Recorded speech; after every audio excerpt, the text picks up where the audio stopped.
자, 지금 십계명 강의 오늘 8번째 시간이고요. 계명으로는 5번째 계명, 5계명입니다. 우리 십계명 여러분이 이제 마음판에 점점 새겨지고 있지요.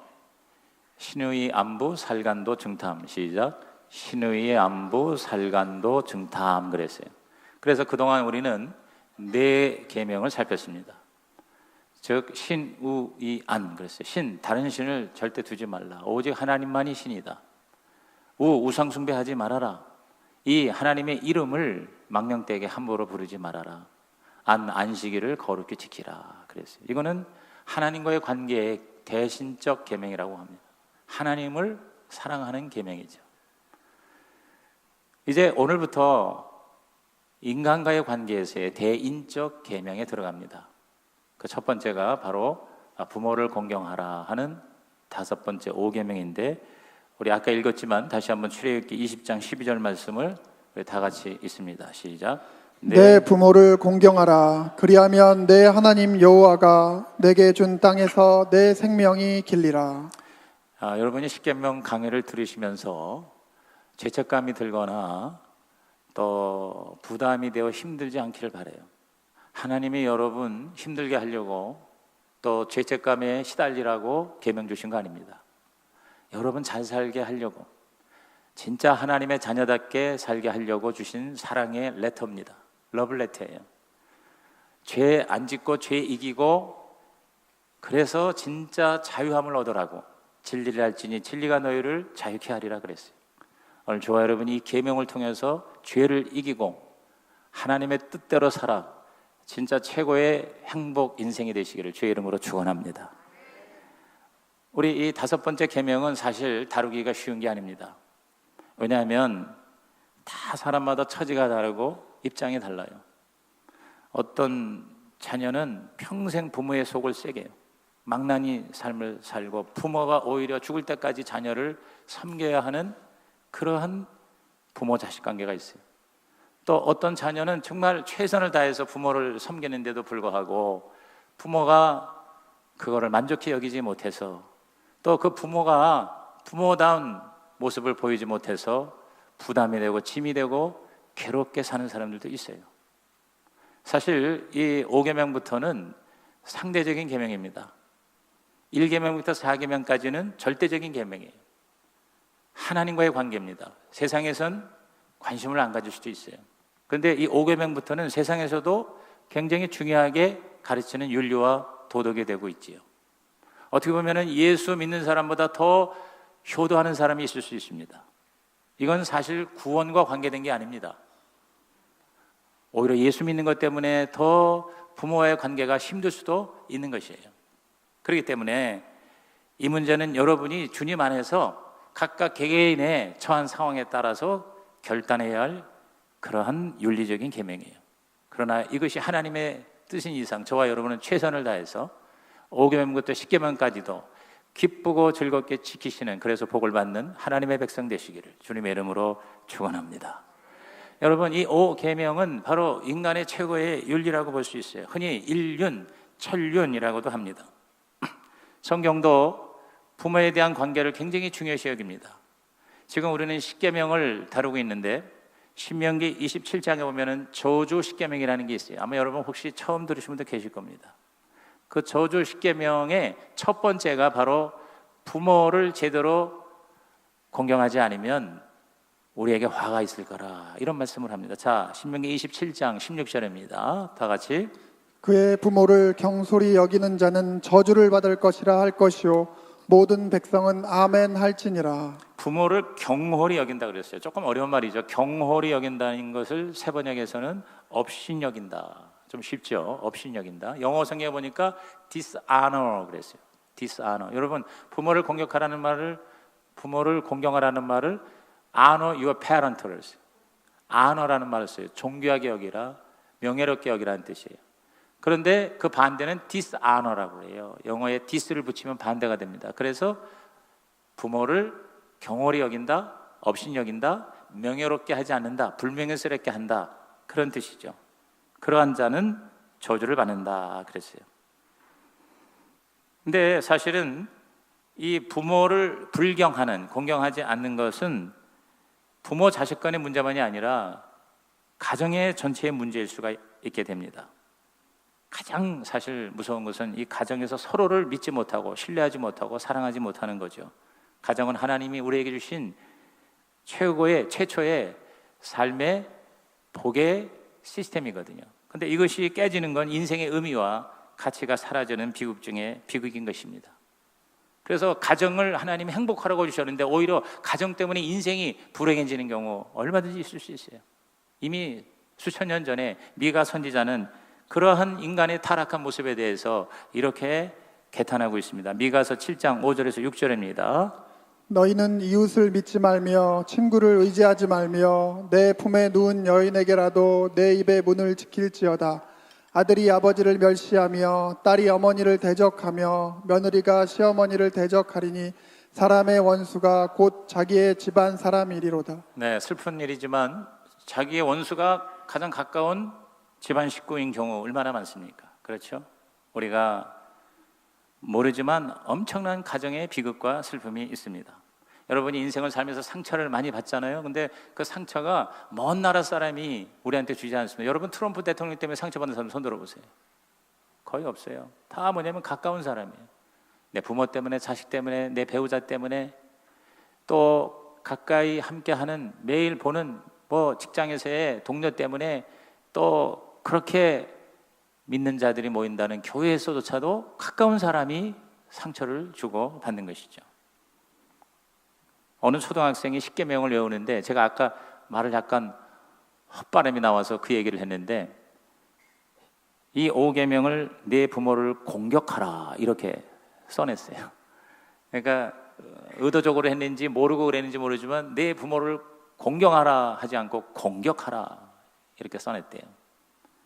여러분, 오늘 우리가 부모를 공경하는 대신 공격하는 사회가 되고 있는 것입니다. 이 부모 공경이 오늘의 문제만 아니라 고대 사회도 문제가 됐기 때문에 하나님께서 십계명의 인간관계에서 첫 번째 계명으로 우리에게 주신 것 같습니다. 여러분, 1계명에서 4계명까지는 다 하나님 얘기가 나오죠. 그렇죠?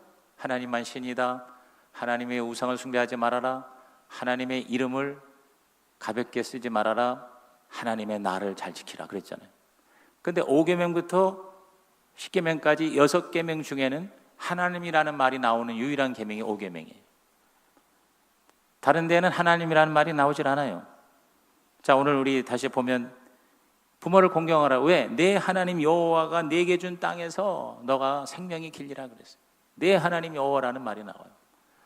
또 우리가 좀 귀 기울여야 들어야 할 것은 10계명이 10개인데 10개 중에 8개 계명이 다 말라라고 하는 부정형 명령이에요.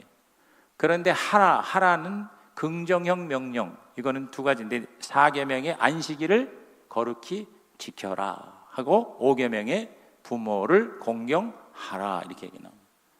그러니까 우리의 삶에 굉장히 긍정적이고 적극적인 그러한 하나님의 복의 통로가 될 수 있다 하는 것을 암시를 받는 것입니다. 이 5계명은 단지 부모, 자녀만의 문제가 아니라 가정 행복, 가정 회복, 가정 치유를 위한 하나님의 처방이라고 볼 수가 있는 것이에요.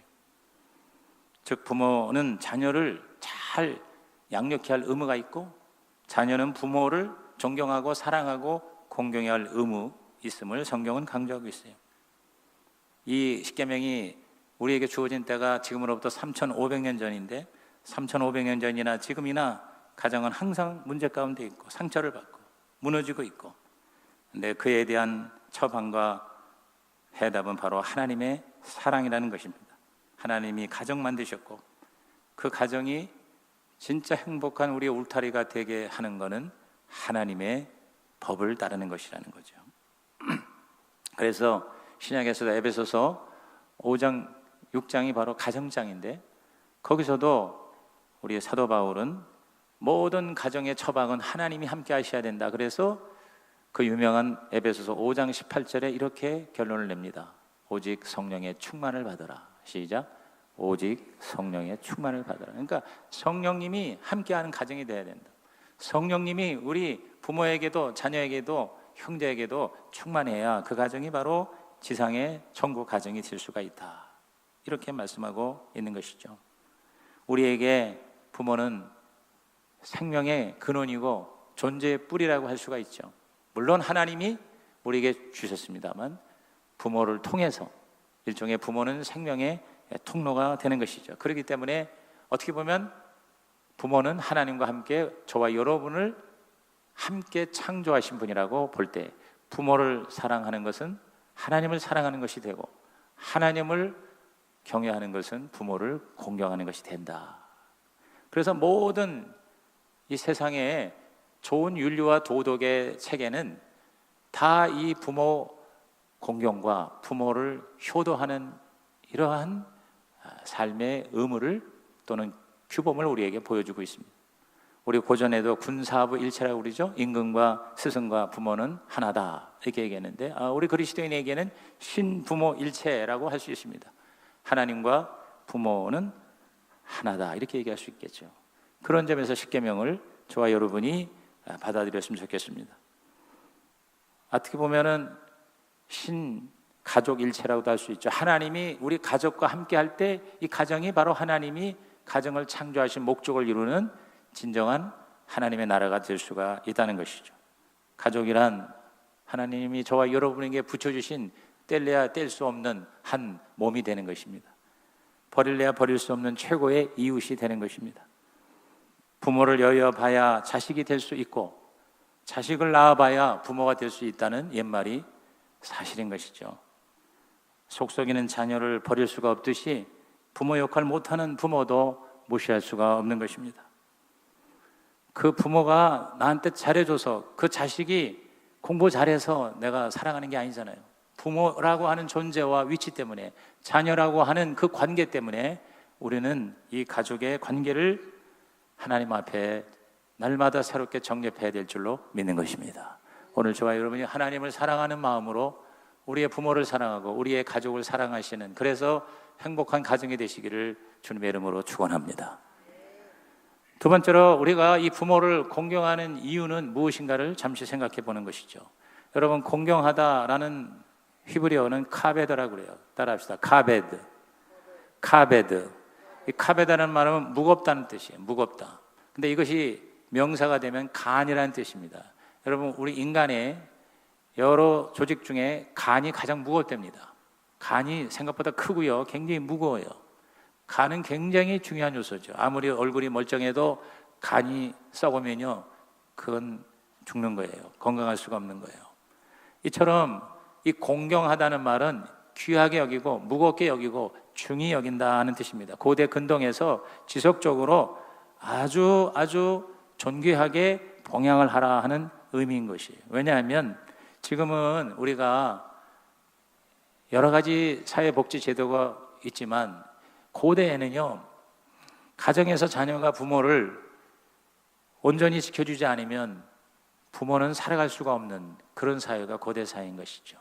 다시 말해서 부모는, 특히 나이 드신 부모는 사회적인 약자가 된다는 것입니다. 그래서 성경은, 특히 구약 성경에서 선지자들은 이 나이 드신 노부모에 대해서 사회적인 약자로 잘 섬겨야 된다. 만약에 그렇지 않으면 그것은 하나님 보시기에 악한 것이라고까지 얘기를 합니다. 에스겔서 22장 7절을 다 같이 읽어봅니다.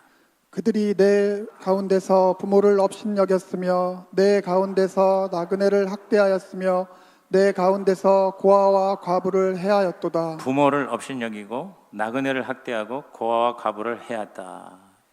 이스라엘, 고대 이스라엘의 3대 빈민층입니다. 부모는 나그네와 고아와 과부처럼 취급되었어요. 그래서 기회 있을 때마다 구약의 선지자들을 보면 이러한 계층을 돌보라고 하는 거예요. 그러한 계층을 돌보지 않고 하나님께 아무리 제사를 드려도 하나님은 기뻐하지 않으신다. 이러한 말씀이 구약 성경에 굉장히 많이 기록이 되어 있습니다. 신명기 14장 29절에도 동일한 말씀을 반복하십니다.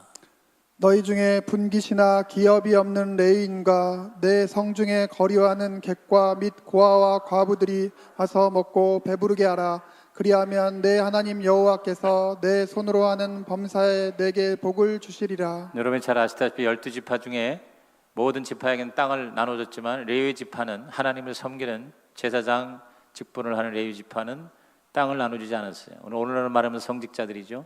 그러니까 레위 지파와 그 다음에 나그네와 고아와 과부들, 거기에다가 나이 드신 노부모 이렇게 포함해서 그들을 공동체가 돌보고 섬겨줘야 한다, 이렇게 하나님께서 정하신 것이죠.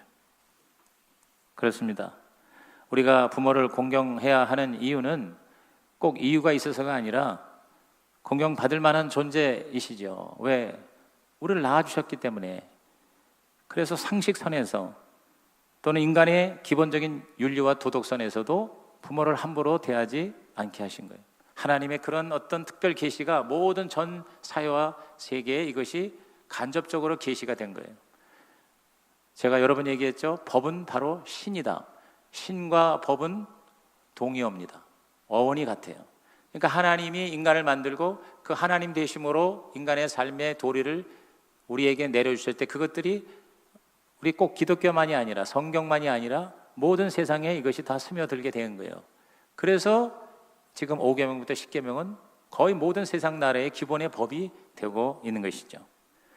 무엇보다 하나님의 명령이기 때문에 지금 우리 출애굽기에서도 계명으로 나왔죠.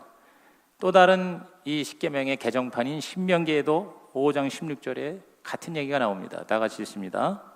너는 내 하나님 여호와께서 명령한 대로 내 부모를 공경하라. 그리하면 내 하나님 여호와가 내게 준 땅에서 내 생명이 길고 복을 누리리라. 여호와께서 명령한 대로 그랬어요. 따라합시다. 명령한 대로. 그러니까 명령은 내가 뭐 하고 싶으면 하고 안 하고 싶으면 안 하는 게 아니잖아요. 여러분이 세상에 꼭 무슨 뭐 군사 명령을 받지 않았더라도 세상에 법이 있으면요, 그 법 앞에 우리는 뭐요? 내가 하고 싶지 않아도 해야 돼요. 그렇지 않습니까? 다 법을 우리가 두려워하는 겁니다. 내 마음대로 했다가는 법에 걸리면 우리가 벌을 받게 되어 있는 거거든요. 그런데 부모 공경을 하나님의 명령이라고 말씀하셨어요. 또 그것이 옳은 일이기 때문입니다. 에베소서 6장 1절입니다. 자녀들아, 주 안에서 너희 부모에게 순종하라. 이것이 옳으니라. 이것이 옳으니라 그랬어요. 사도 바울은 부모를 공경하고 순종하는 건 옳다고 그랬어요. 또한 이것은 하나님을 기쁘시게 한다고 그랬습니다. 골로새서 3장 20절입니다. 자녀들아, 모든 일에 부모에게 순종하라. 이는 주 안에서 기쁘게 하는 것이니라. 주 안에서 기쁘게 하는 것이다. 다시 말해서 주님을 기쁘시게 해드리는 일이라 그랬습니다. 또 저와 여러분이 너무나도 좋아하고 또 우리의 진짜 주인이 되시는 예수님도 우리에게 부모의 공경을 본으로 보여주셨습니다. 우리 누가복음 2장 51절입니다. 예수께서 함께 내려가사 나사렛에 이르러 순종하여 받드시더라. 그 어머니는 이 모든 말을 마음에 두니라. 여러분, 예수님은 효자이셨어요. 예수님은 밑으로 동생이 6명 이상이었습니다. 정확히는 모르지만 그러나 분명한 건 6명 이상, 7남매 이상의 장남이었어요. 아버지가 막내를 낳고는 아마 세상을 먼저 떠나신 것 같아요. 그래서 그 아버지의 가업을 이어받아 몫으로서 생계를 유지하고 어머니를 봉양하고 그리고 형제 동생들을 보살폈습니다. 공생에 나가시기 전에. 예수님은 효자였어요. 우리 기독교가 우리나라에 들어왔을 때 특히 유학자들이나 우리나라 전통의 어르신들이 기독교를 굉장히 비난했어요. 왜? 기독교는 이제 야소교라고 그러죠. 예수교, 야소교는 불효의 막심한 종교다 그랬어요. 왜냐하면 기독교가 들어와서 조상 숭배 안 된다, 우상 숭배다, 제사 안 된다, 결정적이죠. 그렇죠? 그리고 또 그 예수님의 가르침대로 살다 보니까 그런 조상을 섬기고 어떤 그 유학의 그러한 또는 어떤 무속신앙의 전통들을 결국은 극복해야 되는 문제가 있어요. 그러니까 이것들을 오해한 거예요. 그래서 이 기독교는, 예수교는, 야소교는 아주 못된 종교다. 왜? 조상을 우습게 여기고 부모를 불효 막심하게 하는 나쁜 종교다 그랬어요. 그건 오해죠. 여러분, 기독교는 효도하는 종교입니다. 10계명 중에 가장 중요한 인간관계 첫 번째 계명이 따라합시다. 부모를 공경하라. 부모를 공경하라고 그랬거든요. 그래서 저는 우리가 이 오해를 걷어내고 정말 우리 기독교를, 예수를 믿으면 가정이 정말 하나님의 뜻대로 행복해지고 부모, 형제, 자매 간에, 자식 간에 아름다운 사랑의 관계가 된다는 것을 가르침으로도 보여주고 저와 여러분의 삶으로도 보여주시기를 주님의 이름으로 축원합니다. 저는 우리 인천에서 목회하셔서 지금 은퇴하셨죠. 우리 최성규 목사님. 그분이 어렸을 때 아버지가 돌아가셨어요. 그래서 홀 어머니 모시면서 그 아버지에 대한 그리움이 평생을 지배했어요. 그래서 교회를 크게 부흥시킨 후에 그 힘으로 효도대학원이라는 것을 세웠어요. 그리고 효신학이라는 것을 정립을 했습니다. 참 저는 잘한 거라고 생각을 해요.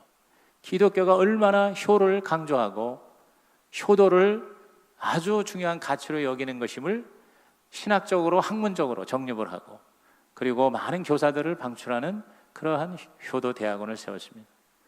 오늘 저와 여러분이 왜 효도해야 되느냐? 예수님이 바로 효도하신 효자이시기 때문에 예수님을 닮아가는 제자가 되시기를 주님의 이름으로 축원합니다. 그리고 왜 우리가 부모를 공경하느냐?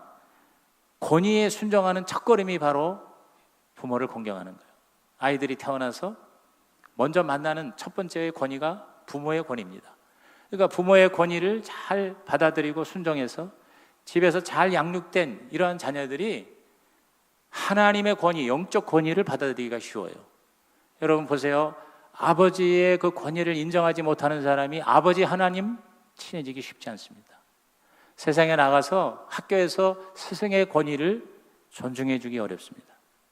직장에서 상사의 권위에 툭 하면은 반발하는 사람은 바로 집안에서 부모를 공경하는 영적 권위의 첫걸음을 제대로 배우지 못할 수 있는 거예요. 교회에서도 목사의 권위에 쉽게 이게 적응을 못하는 사람들 보면요, 가정적인 그런 백그라운드가 있다고 볼 수 있는 거예요. 오늘 우리들은 이 모든 우리의 삶에 로마서 13장에 있는 것처럼 모든 권위는 하나님께서 허락 안에 두신 것인데 그러한 권위의 첫걸음이 바로 부모 공경이라고 성경을 말씀하고 있어요. 이제 마지막으로 부모를 공경을 잘하면 상을 받고 못하면 거기에 대한 벌을 받는다고 하는 상벌에 대한 얘기를 살펴보겠어요. 여러분, 법이라는 게 그래요. 계명이나 법은 지키면 좋은 거고 안 지키면 나쁜 거예요. 왜 나쁘냐면 거기에 따르는 페널티가 있는 거예요. 그렇죠? 지키지 않으면 벌 받는 게 그게 법이에요. 세상의 법은 되게 그런 법이에요. 그래서 벌 안 받으려고 사실은 법을 지켜요. 그런데 특별히 우리 이 성경의 법은요, 지키지 않으면 벌 받고 지키면 벌을 안 받는 정도가 아니라 지키면 상을 받는 법도 있다 이 말이죠. 그게 바로 이 5번째 계명이라고 볼 수 있습니다. 우선 꼭 벌 얘기하는 거 저도 싫고 여러분도 사실 듣기 싫어요. 그러나 성경이 무엇을 말합니까?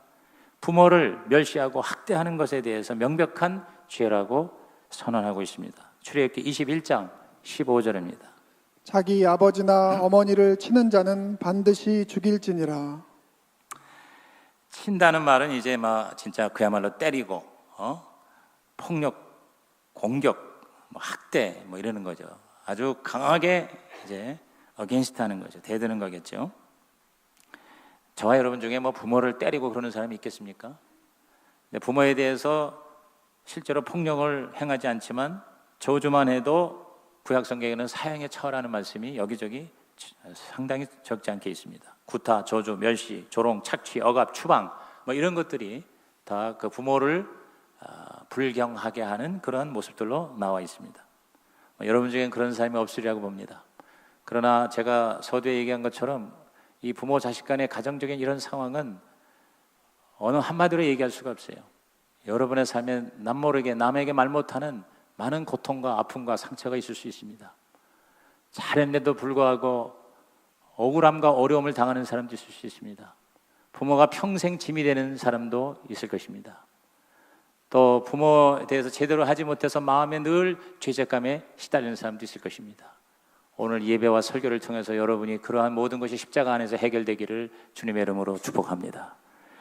이 5계명을 잘 지킬 때 우리들은 2계명에서도 축복의 약속이 있었죠. 즉 우상을 숭배하지 않고 하나님을 잘 섬기면 천대까지 복을 받는다 그랬어요.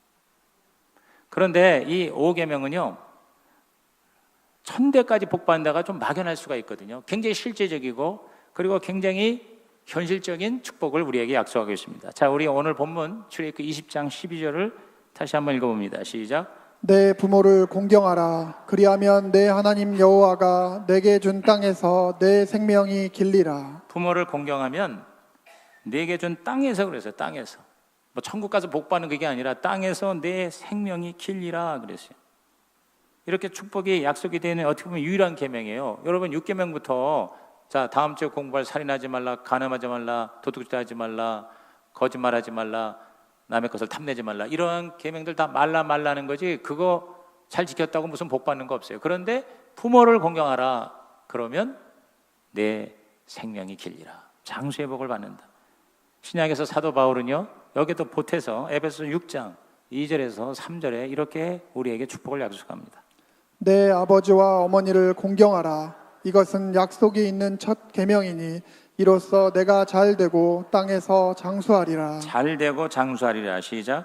잘 되고 장수하리라. 잘 된다는 말이 뭐 여러 가지가 있겠죠. 뭐 꼭 돈 많이 번다 그런 개념보다 장수도요, 건강하게 장수해야지 병 앓으면서 장수하는 거 절대죠. 그렇죠?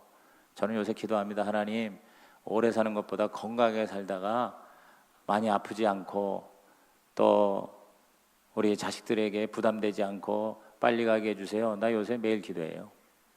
여러분 정말 중요합니다. 여러분 오래 사세요. 아멘 안 하시군. 건강하세요. 고봐, 건강이 더 중요한 거예요.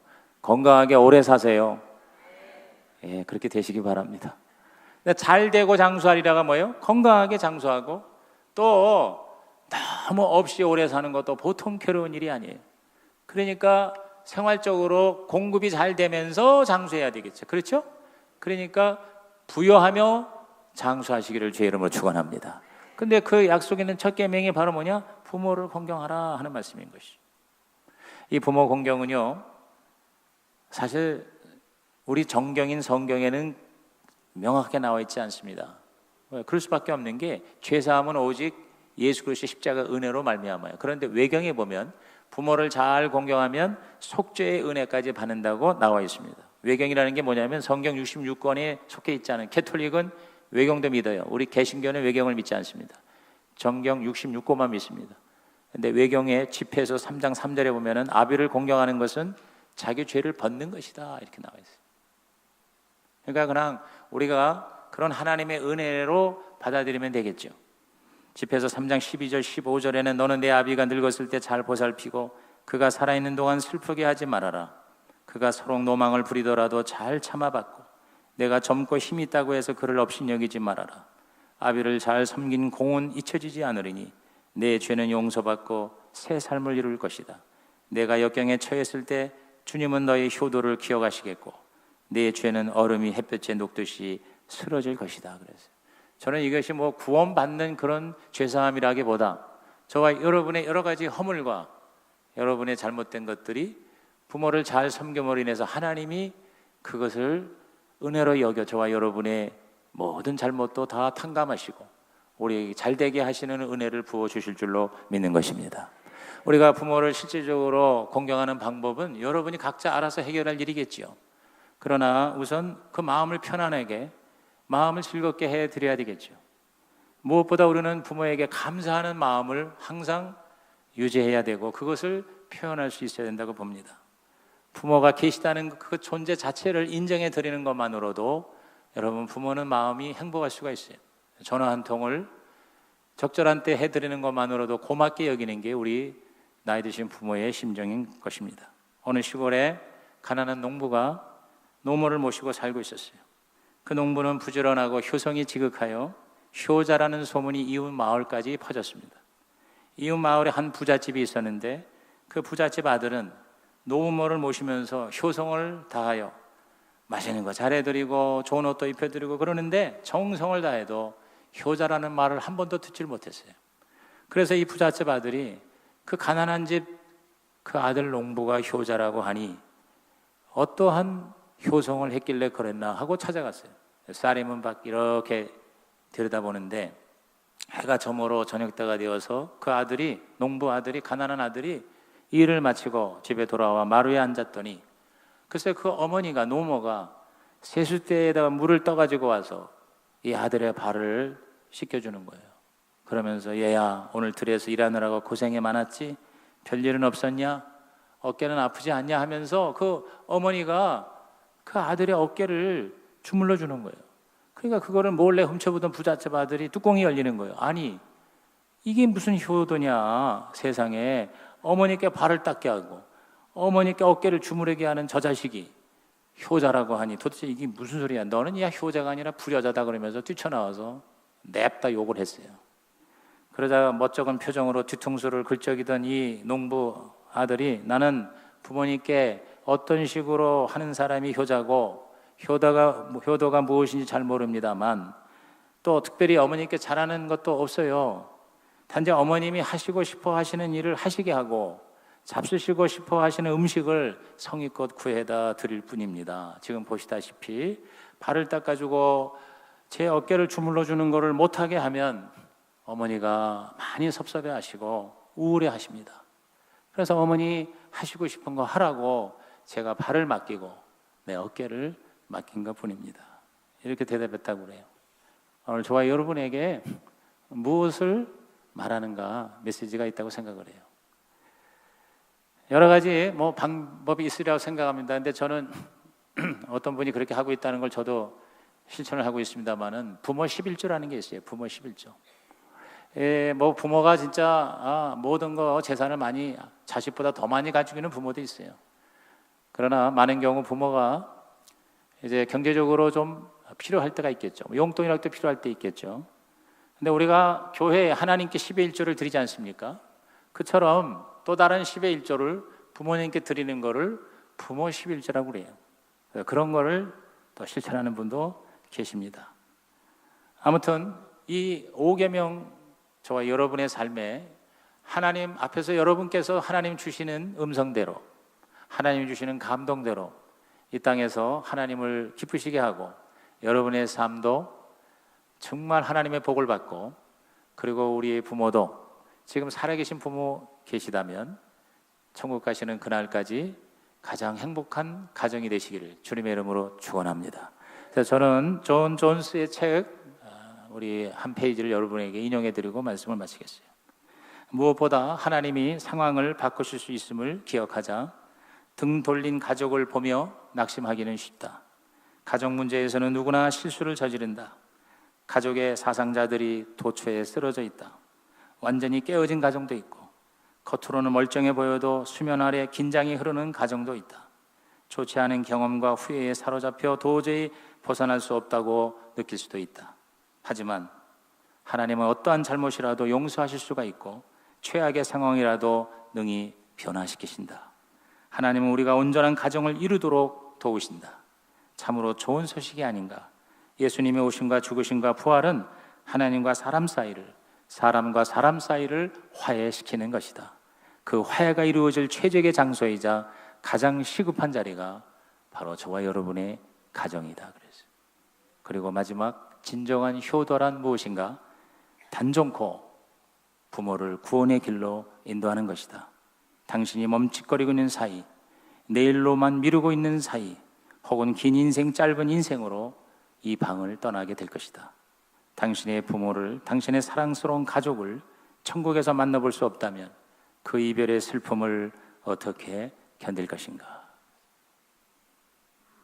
제가 여러분에게 한 1분 시간 드리겠습니다. 우리 잠시 묵상하는 시간 갖겠습니다.